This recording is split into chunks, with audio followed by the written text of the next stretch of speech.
how do you keep customers long-term, and how do you stop them from switching when it's so easy to sign up and potentially switch to another provider? It's funny because I have horrible churn rates on my SMB segment, and I actually try my best to prevent people from the SMB segment to talk to us. If you come to our website and you request a demo on your SMB, I try to say that you can try and watch a video before you talk to sales, and maybe you try later, maybe you come later. We try our best to not take on SMB. I think I might have to make it a lot more explicit, because I observe that people have to have complexities before they can truly use us properly. Our enterprise segment is doing super good. Our churn rates is almost zero on enterprise. It is a strong moat for sure. I think as a startup, at least like earlier stage, right, you want to say yes to as much as possible. But the reality is, like, you should really only say yes to the things that work. And if you have repeated examples of something not working, it's important to say no and not waste your time and energy and focus on what is working and what can scale.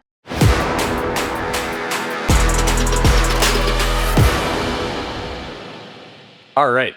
Today is a very special episode of The Revenue Room. We are joined by Alina, the co-CEO and founder of Chili Piper, a very well-known rev tech company in the sales technology space. So, Alina, thank you so much for carving out the time to jump on the podcast today, and it's an absolute pleasure having you on. I'm so grateful, Michael, that you invited me. I have huge respect for killer salespeople like you, so I hope that we both learn from each other today.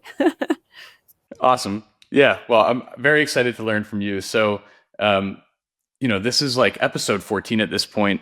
We've had several founders on, but I think you have such a unique story in the way that you've built Chili Piper. A couple of the highlights, right? From day one, you've built a globally remote business. And so we're semi-remote. Some of us are in Boston. Some of us are distributed throughout the country and other countries as well. But culture, like, is such an important piece of that. And, from all the folks that I've talked to, like, everyone has just the best things to say about the way that you've built the culture of your business. So I think that'd be like a great place to start, right? Like, as you thought about kind of the early days of Chili Piper, like, what were some of the intentional things that you focused on in building the early culture of the company? One thing that I've observed that drives people away from companies is this idea that they work for other people. And when you wake up in the morning and you feel like you work for others, it's very, very hard, because you think that whatever effort you're putting in might not be appreciated, that people might not recognize it. And I'm finding that kind of mindset is really hard to thrive in a remote company. And when I was working, when I didn't have my company before, so I worked in some public companies, some startups, I worked in various industries, I've observed that whenever I would wake up in the morning, I never thought of it this way. I always thought about working for myself. And I wanted to learn new skills. I wanted to get better at my craft. And whenever I would have a disagreement with a manager, or I would not feel appreciation, or whatever the tension might be, I would look at it as a thing that I would improve on and get better. And as a result, when we started the company, one of the first things that was important for me as we were hiring was this kind of mindset that you take ownership and you're going to be the best version of yourself to the best of your abilities, and you have the community and the environment that allows you to do that, the safety that you can fail, you can take risks, but you're there because you want to improve your craft and you really like what you're passionate about the work that you're doing. So we were very intentional about hiring from the beginning. We sometimes make some mistakes here and there, but it starts with that, with the type of people that we surround ourselves. And I think it's the first step. Yeah. And I think, like, for earlier stage companies, right, where you have like a founding team or maybe like a couple founding members, like a founding engineer or founding account executive, I think, people feel empowered, right? Because they know they're a part of something new and there's so much blank space to go carve a path, right? Of course, some of it has to do with like the management style. But as Chili Piper has grown, I saw an interview that you did with a couple other founders, and you were talking about how everyone at the company should be working on some type of project. And it was really like specific to AI projects, and everyone should feel empowered to go out and build AI agents and to help make their workflows more efficient. I think that piece is like maybe a really big challenge is like as the company grows, how do you continue to have that level of ownership on an individual level when the company starts to get larger? Yeah, so we have employees in 40 countries, but we're not as many in count. We're only 140 now. And we have a pretty flat kind of org. We don't have many executives. We have a lot of individual contributors, but not as many executives as you'd think at our size. And because of the way our organizational structure works, we also have a lot of collaboration between individual contributors because in order to get their stuff done, they don't have a manager to go to get whatever they want to achieve. So the collaboration is a lot more organic. And it's very what's the word, infectious. Like if somebody starts to do something, everybody kind of hears about it fast because there's no management layer to go through. So we have a Slack channel where we share what we're doing with AI agents, and we're learning from one another, and we're posting, oh, this is what we're doing with N8 and N, and this is what we're doing with Clay, and this is what we're doing. And everybody wants to learn because they see that somebody else is doing something and then they're getting better results. So there's this infectious positive sharing that happens naturally. And that's on one side. And the other, we also emphasize that a lot in the promotion process. And innovation is one of our main value prop in company besides the ownership. Innovation is another one. So we take that into account a lot when we are doing promotions, like senior account, when our account executives get promoted, when our AMs get promoted, we look at their ability to innovate in their role. I love that. And I had a similar experience when I was at Klaviyo. One of the core principles of the company was ownership. And that I displayed in a lot of different ways. I had been an entrepreneur before joining Klaviyo. My first company didn't quite make it. It was a hard seltzer company that I started in college and ran for about 4 years back in 2017. But the idea of entrepreneurship was really intriguing to me because, of course, like I joined this company and it was like, I just want to be a sponge and learn as much as possible and like understand how a business can grow and what the systems look like.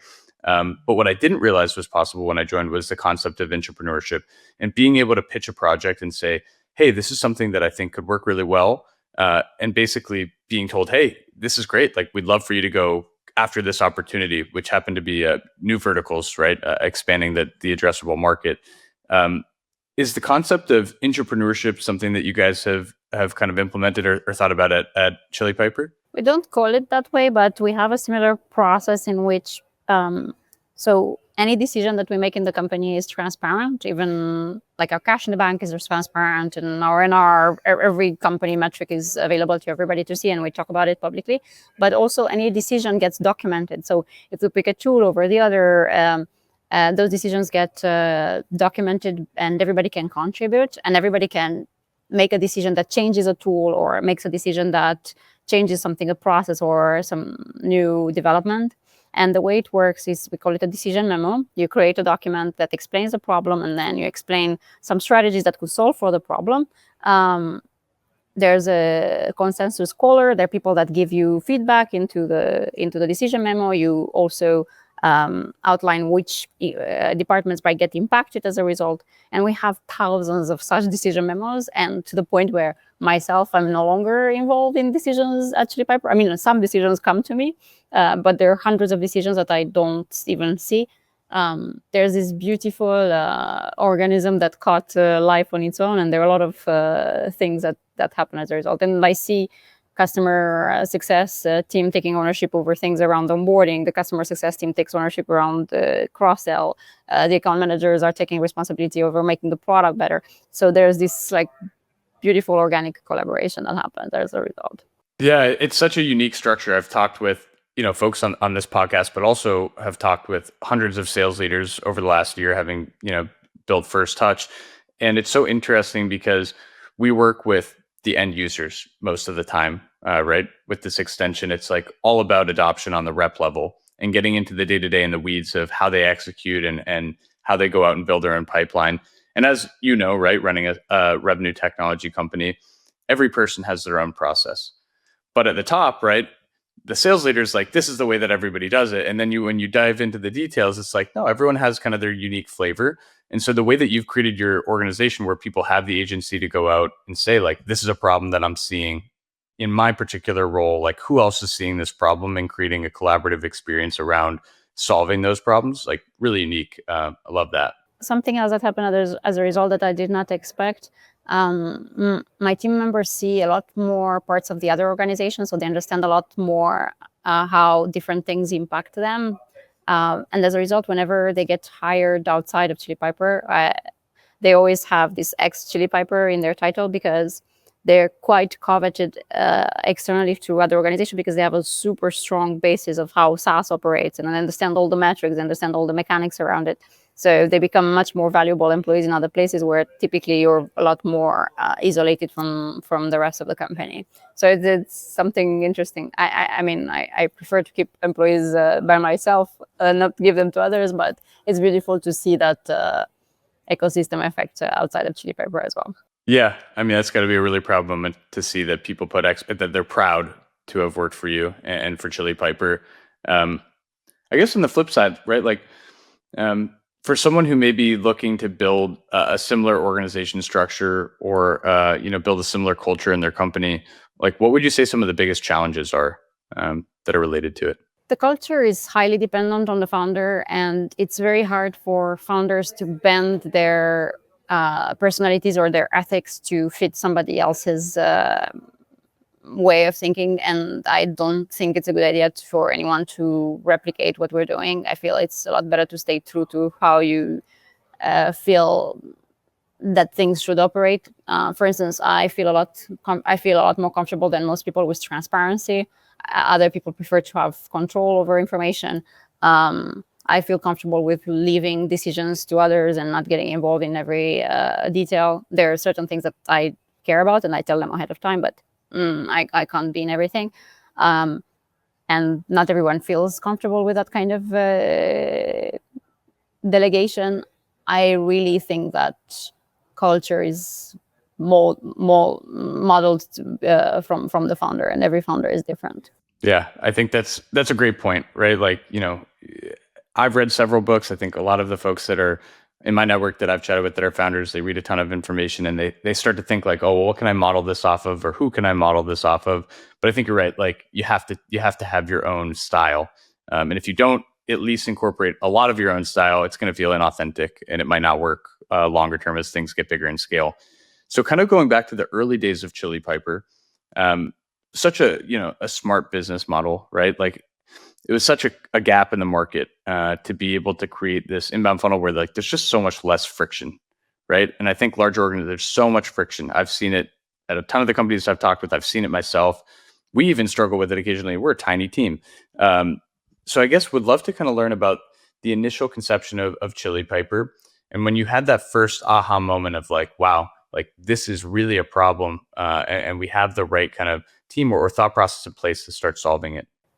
We didn't start. We didn't start on the product that we have right now. We have actually 5 products now. But when Nicola, my co-founder, got started, he started by himself in 2015, and his idea was that because of AI, that time 2015, you don't need sales reps to do anything in the CRM. You can just have the conversations and the calendar data and the email data, and put everything in the CRM directly for them. And he was frustrated because he was managing a sales organization, and no one liked the updating ops status in Salesforce. They would close or not close a deal. That's how they would operate.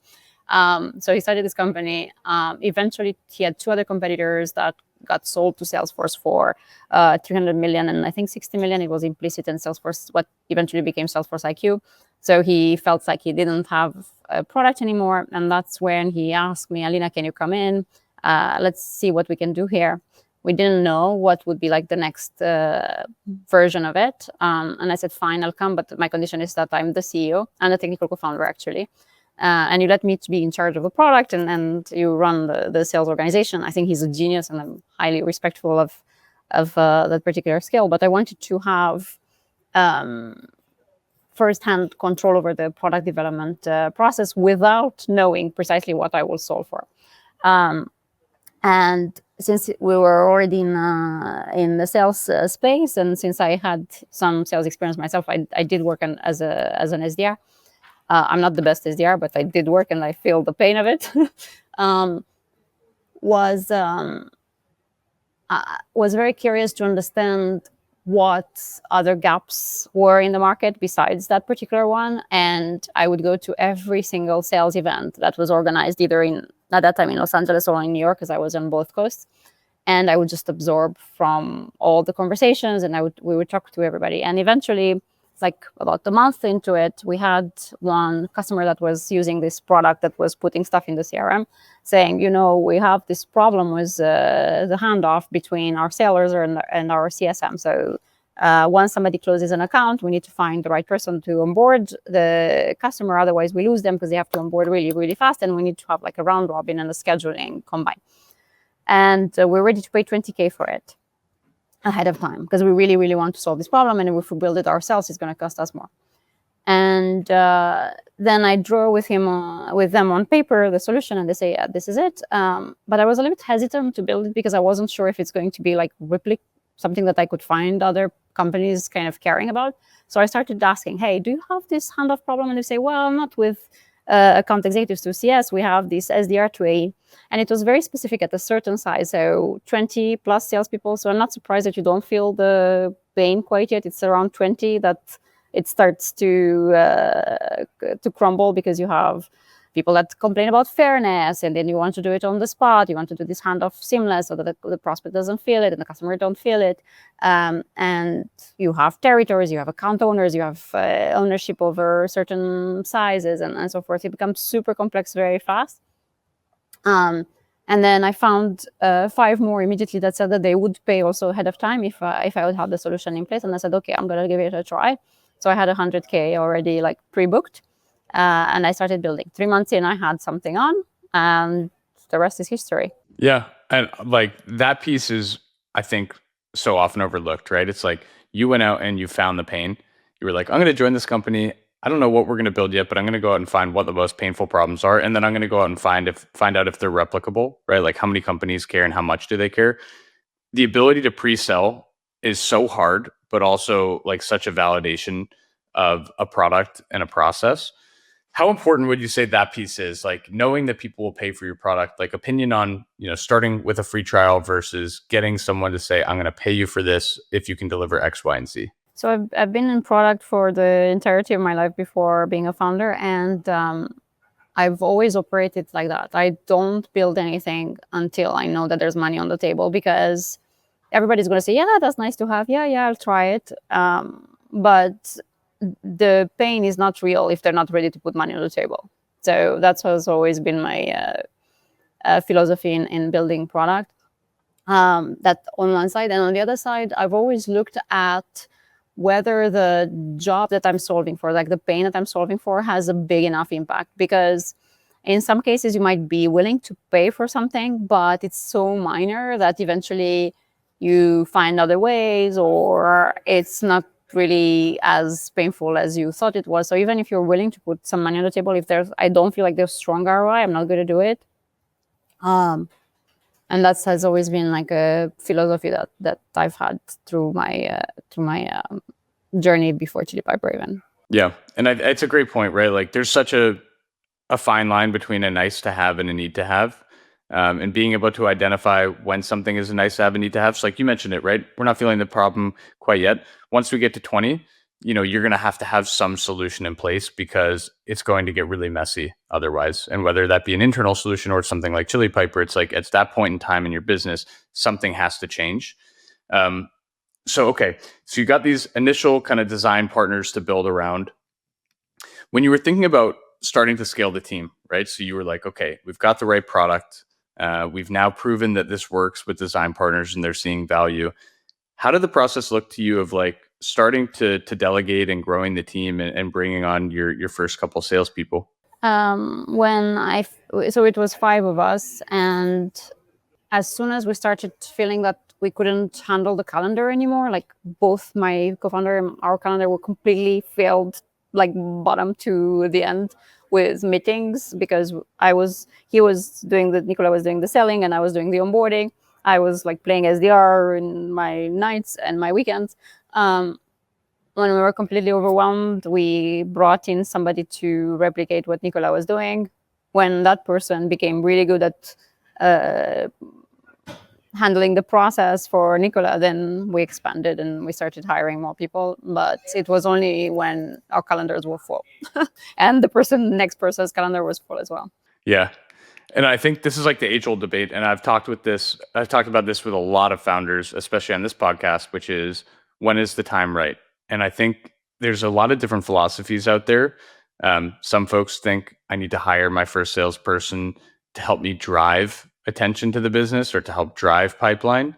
I think I'm in your camp, right? We haven't hired any sales folks. I'm doing all founder-led sales at this point. Like, until the calendar is insufferable, you know, then maybe it makes sense to hire someone. I'd say have a relatively high tolerance for that. Like, we're taking a lot of meetings on a daily basis, which is great. I love selling. So maybe I'll wait a little bit longer than maybe some other folks would to pass off the reins. But so you had this like first sales hire come on. They were like, we're going to continue to build out the process that you had already developed. How quickly after that did things start to scale to additional team members? Was it just calendar by calendar? Like, this person's calendar is fully booked. We need another person to field their calendar. If I remember correctly, with our first hires, we didn't hire so for sure we didn't hire managers. We hired individual contributors that just grew with us, and there was this understanding very quickly that we needed to segment, because we had the more complex buying cycle with our enterprise, and then we had the middle of the funnel where we would close on faster. So we started segmenting pretty fast and understanding that we need to bring the two types of account executives. And then similarly, we started experimenting with SDRs. All our business came inbound, and from our just conversations that we had with people at the events, that was like our main mode of creating business. And when we started hiring SDRs, it took a very, very long time to make it work. Now we have 17 and they're super good, but it took almost a year or so until we found that process to be working. Yeah, it's a really hard motion to execute on, right? Going from inbound demand to outbound. Yeah. It was super hard at the beginning because we didn't have brand and we were not known yet. Yeah. So I would love to hear your learnings from that piece, right? Because I think that's a challenge for almost every company at every stage right now, unless you've built so much demand that everything is inbound, which is a very, very small % of companies at this point. What were the challenges of building the outbound process, and what were some of the things that you did to unlock those? We started betting big on brand from the beginning. We don't have the kind of product that lends itself to PLG. I wish, but it's just the complexities around all these use cases that are so complex, even though it might not appear like that from outside. There are so many intricacies around lead to account matching and duplicates and cases, and there's so much complexity that getting someone to just onboard would be a disaster waiting to happen. We onboard pretty fast, but we still need that human touch. And unfortunately, we cannot grow as fast as Midjourney or Cursor or others. We had to create the top-down motions, and brand was a big part of it. So yeah, we started doing a lot of activities around brand from the beginning. It took a while, but eventually it worked. Yeah, and I think that your point around, like, it seems like it may be easy from the surface. I know as a seller, like, I know it's not. Like, you have to be deeply integrated. There's so many workflows that have to be created. Every company has different fields in their CRM that are mapped differently. And I mean, we're not even getting started on how messy most companies' CRMs are, right? And the logic that's built out over time. But I think to that point, like, you have a really deep moat, right? Because when you get a customer in, this is not an easy thing to just replace, right? It's very hard to pull something like that out. So I think to your point, like Cursor, Midjourney, obviously explosive companies right now. The question will be like, how deeply integrated can they get into the workflow to the point where they become really sticky, and I can't just move from one app to another depending on what the flavor of the week is. So I guess I'm curious what your thoughts are there. And this is just like a general business question, but AI companies are growing so fast right now. But I think the challenge is around like how do you keep customers long term and how do you stop them from switching when it's so easy to sign up and potentially switch to another provider? It's funny because I have horrible churn rates on my SMB segment, and I actually try my best to prevent people from the SMB segment to talk to us. So if you come to our website and you request a demo on your SMB, I try to say that you can try and watch a video before you talk to sales, and maybe you try later, maybe you come later. We try our best to not take on SMB. I think I might have to make it a lot more explicit because I observe that people have to have complexities before they can truly use us properly. And our enterprise segment is doing super good. Like our churn rates is almost zero on enterprise, and it is a strong moat for sure. The intricacies around it is a strong moat. And you had the question for me, but I forgot what the question was. Yeah, well, they were kind of disjointed, but that's helpful to know. Like, I think as a startup, at least like earlier stage, right? You want to say yes to as much as possible, but the reality is like you should really only say yes to the things that work. And if you have repeated examples of something not working, it's important to say no and not waste your time and energy and focus on what is working and what can scale. The second piece was around like there's so many AI applications coming out now, and you mentioned Cursor, Midjourney, even Windsurf, right, which OpenAI is talking to about acquiring. I think one of the things that I'm seeing in the market, which I'm just curious your opinion on, it's so easy to switch, right? Like it's not deeply integrated into the workflow. It's not super complex to set up. And so I'm curious, like how you think companies like that will progress and get deeper and become stickier, because today it's like, oh, what's the flavor of the week? I can always switch. It's hard to put myself into the shoes of Cursor and think about how to build the moat. I think that every product could have its own ways to become stickier. For instance, in our case, one of the things that predicts churn on us is the number of integrations that they have through our app. We have like hundreds of integrations, and I know that if they get past 5 or so integrations, then they're deeply using our product, and then it's just a lot harder to start building all these workflows from scratch.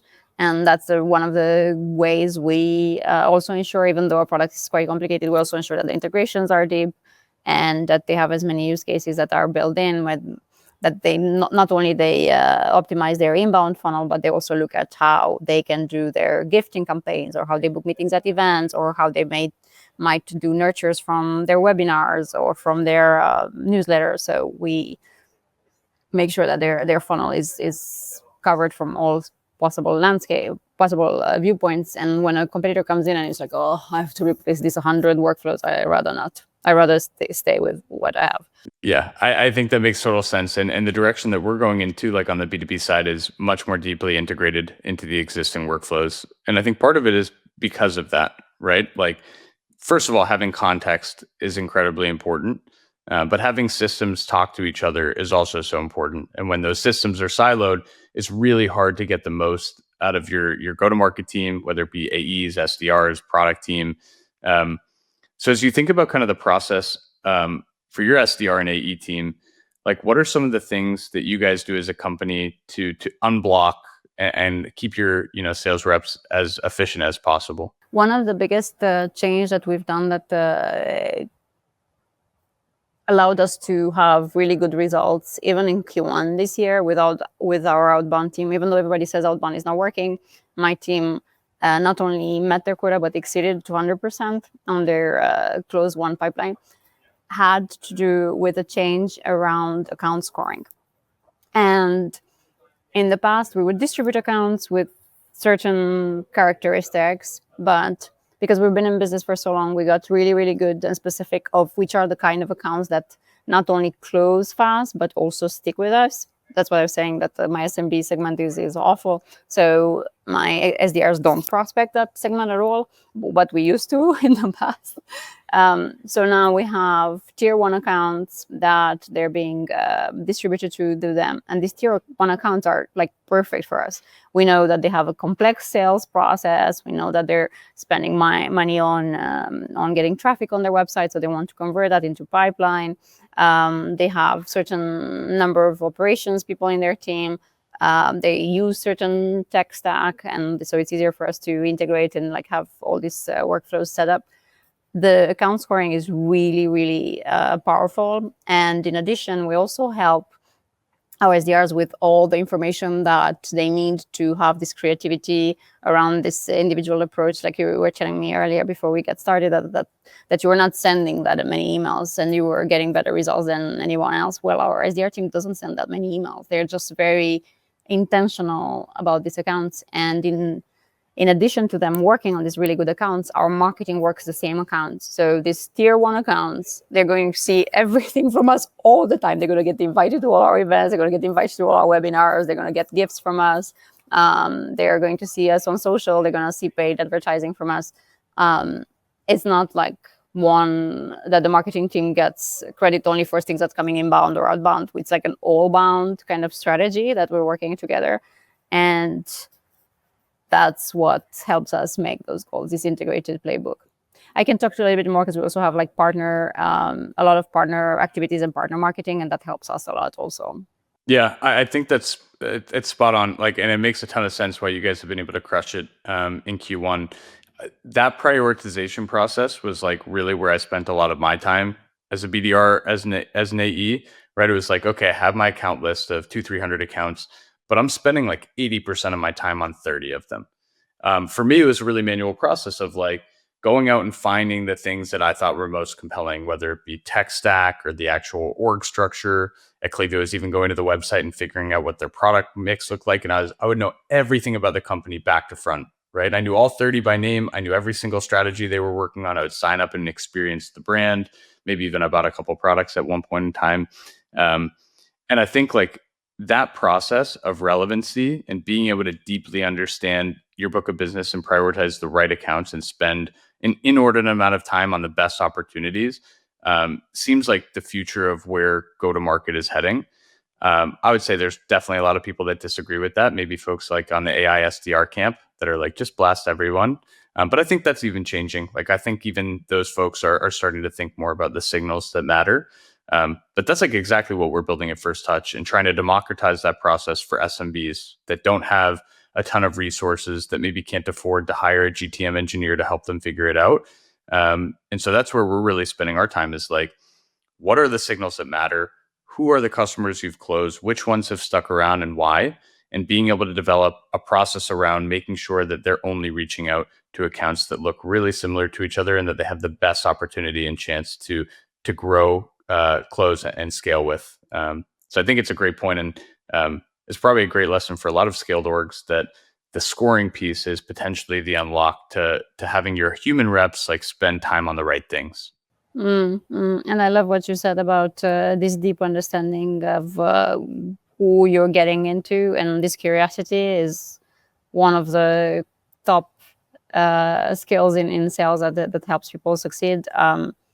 And especially these days that with AI, there's so many things that you can automate around data and process and like research, but the curiosity and the creativity and the ability to build trust are the number one skill sets that we will still need and we will still be around for a while. Yeah, I agree completely. I mean, I think there's been so much chatter online about like our sales reps getting replaced, our SDRs getting replaced.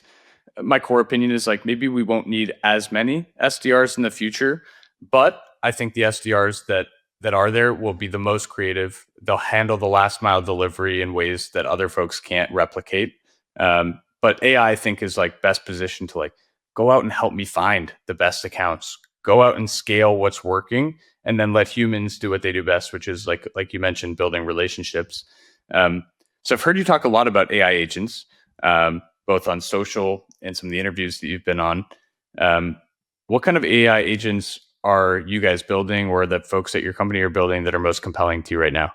Before I get to some examples, one thing that I wanted to point out is that even though they might be fewer salespeople, my prediction is that the sales function is going to be paid better also. So there will be more cash for really good salespeople. So on our end, we do something that's a little bit unusual.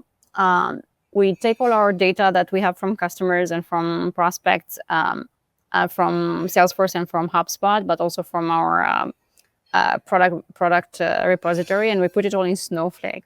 So as a result, we can do a lot more data inherences onto what's working and what's not working, which kind of segments have the higher LTVs, what kind of messaging works for them, why are we winning against competitors and why not. So we have a lot of workflows that give us those kind of insights around segments, around messaging, around competitive intelligence, and like partner plays. So as a result, we're a lot more intentional about the type of things that we reach out to customers. So it gives us a lot more insights than most. We also have a lot of workflows. At the beginning, we started doing them ourselves. So we would check everybody's website. We would check if they have a form.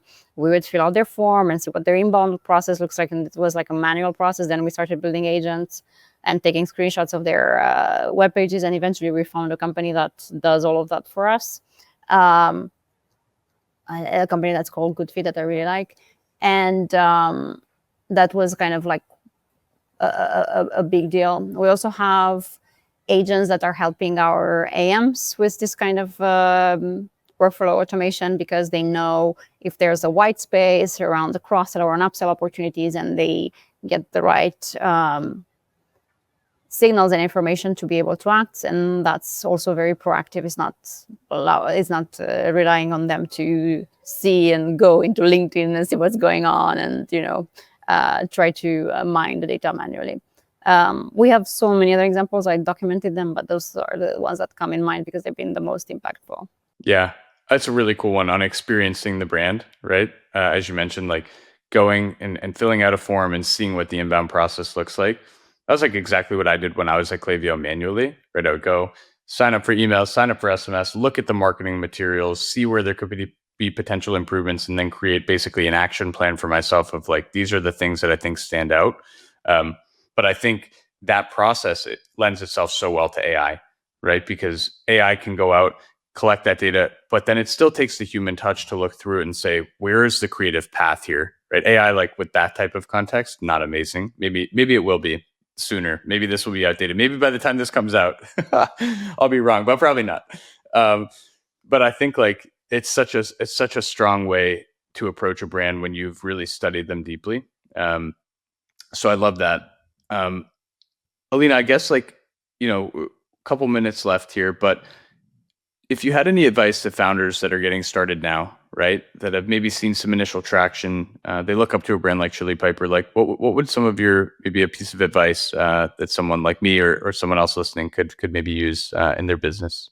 If I could go back in time and give myself advice, because it's hard to know for everybody what works and what doesn't work and what would help them. But one thing that I wish I had when I got started is a lot more trust in my intuition. And I would always, at the beginning, I was always doubt myself. Am I doing the right thing? Am I on the right track? Because there always stuff that goes wrong. And it's easy to give up because startups are just like an endless set of problems that you're trying to solve. And sometimes the problems are bigger than you think you can handle. And I would find myself doubting myself on the action a lot and trying to get the roots of the problem and trying to get the data, wait for a very long time until I would make a decision, until I would find like the perfect information to act on. And if I would have a lot more trust in my gut and in my intuition, I think I would have done better. I think that in general, in startups, there are a lot of difficult moments. One story that I wanted to share around the difficult moment is not related to PLG and getting people to pay. It is more around the mindset that is required in order to start the machine going and get to the scale that you want. And it's a difficult story, and I was hesitating of whether to share it or not, but my husband said it's fine, and we actually shared it together on a stage. About 3 years into Chili Piper, I could feel that my husband kept coming back at me, my co-founder kept coming back at me, and they was saying, we should do this other product, or we should try this other thing, or we should. And he kept trying to distract me from the main mission of me trying to optimize the process of getting the cash in. And I could see that the bank account was no longer empty like it used to be. Now things were progressing, and that things were happening. And then I had this distraction that was coming from my right ear all the time. Let's do something different. Let's try a different product. Let's try to take on this market or this other ICP. And I started working with him, and I said, Nicola, it's going to be really, really hard for us to succeed because money's coming in, but you don't seem to want to get that money because you keep distracting me. I think that we might have a problem, and I don't think I can succeed if I have you dragging me down. And I was saying that to my husband, that I have a problem and I cannot succeed with him. Because I could feel he's coming from a French background, so it's like a different culture for them. Like money is gosh, and you don't talk about money, but as an entrepreneur, it's hard because that's how the ecosystem gets created. But for him, it was a really hard thing to acknowledge that we were getting to success. And it was only when that I started to point out, because he had failed previously, and previously to that, he was also failing. So he was not able to see that he had this kind of different fear. He was not able to observe it. It was only because I was next to him that managed to observe that and like shake it out. And eventually he corrected it because he saw it, and then I was there, and he could see that I was doing it with like the biggest compassion towards him and trying to make it work. So eventually he was no longer distracting, and then we managed to break through that problem. But the reason why I'm telling this story is that whenever you do something that's meaningful and impactful, and you want to take a problem that's worth taking, it's a lot easier to succeed. And it happens in sales, it happens in everything. If you have people that are going to give you that feedback, that's going to be hard to receive. And especially in the lowest of the lowest moments, and being able to trust that person is going to pull you and hold you. I think that is so essential. And he did the same to me, like several times, where he would see things in me that I was self-destructive on. I believe that without that kind of support is really hard for founders and then doing sales as well to succeed. Yeah, I think that's a great story, and thank you for sharing that, Alina. I think our founding team at First Touch, like I feel very, very lucky and blessed to have a really strong founding team, and we push each other really hard, but always from a place of respect and compassion. And I think it's so important, right, for people to push and for it to not always be an easy conversation, and whether it be with the founding team or with our customers, right? And I think maybe this is like a little piece of where I was before, which is when you're giving it away for free for a lot of users, like the feedback was so positive, but it wasn't real, right? Because we're looking at the usage, we're like, wait, why is the usage not high if you love it so much? And it wasn't until we got to the point where we're forcing people to pay that we got the real feedback, right? We're paying for it now. People get frustrated when things don't work exactly the way that they want. And so I think that's like such a meaningful story, is like the focus, right? And it takes critical but respectful feedback to be focused. That's something that I think a lot about. And now I'm trying to optimize for how can I get the most critical feedback as quickly as possible so that we make sure we're building the right things and moving the company in the right direction. I'm so happy that you're surrounding yourself with people that you trust, and that you can get their feedback on that piece. It's so critical. Amazing. Well, you've absolutely crushed, Alina. Such a pleasure having you on today. I know I've learned a lot from this podcast and from this conversation. I hope the folks that are listening feel the same way. But thank you so much for coming on. Absolute pleasure getting to chat with you today. And I think folks are going to love this one. I can't wait to see what you're doing with the company, Michael. I'll be cheering on. Thank you.